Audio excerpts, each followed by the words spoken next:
response. When I wake up in the morning, I'll be kind of in a fetal position. I will have ground my teeth all night, and I'll be chest breathing. Like, wow, that's interesting. But if I go the whole day and I don't release my stress response at all, I sleep beautifully. And I wake up really early, fully charged. You sleep early? Yes, we did. Nice. You're in this beautiful home. And you're with these lovely people. It's nice. So yeah, breathing is huge. That can be a little system too, where you relax, move into your curves of life, and just take this beautiful breath. And if you do that, 10 seconds is a long time. I just talked about it in about 2 seconds. So it's plenty of time for you to take out one of those tools and use them. You can use them as a system or just separately. Sometimes I just go like that. I'm like, ah, caught you. Didn't trigger my stress response. It's a good thing.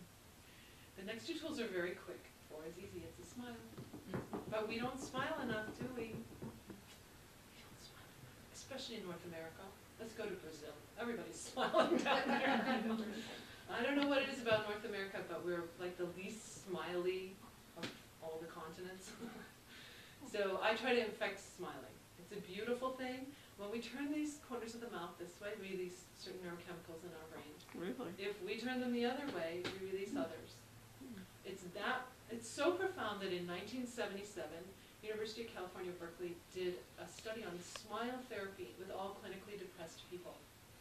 Just by smiling, at the end of the therapy, they all went off their medications.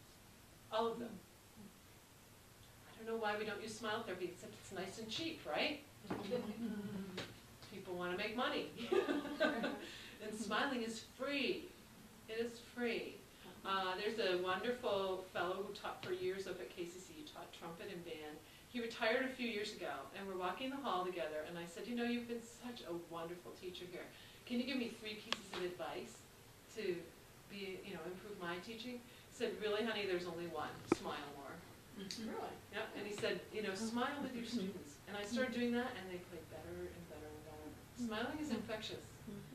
Smiling's huge, and it's quick.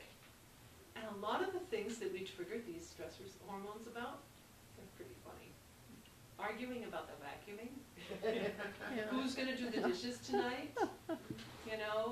The guy who cut you off on the highway, you don't know why he's in a hurry. He may be going to his wife who broke her leg. I mean, you don't know. And it's not our business to know. We love to apply all of our rules, though, to everybody else, don't we? There's a wonderful story about that. We do. We really apply our rules. The way we drive is the only right way. The way I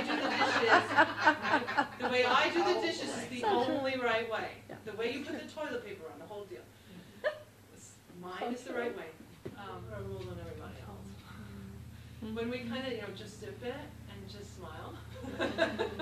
It's like, okay, he's got his own set of rules, and I'm driving my set. Then we don't release the stress response.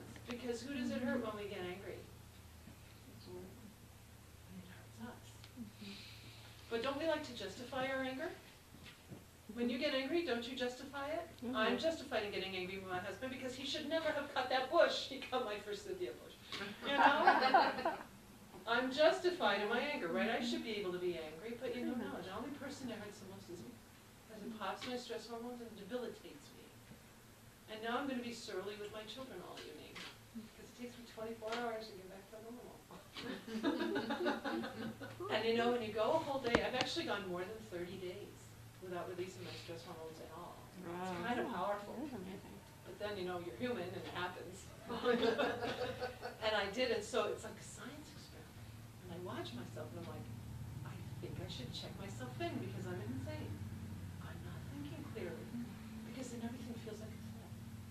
Someone walking into the room is going to feel like, why are you in here? It's really bizarre. And when you go day after day and then it happens and you see the difference, it's clear as day.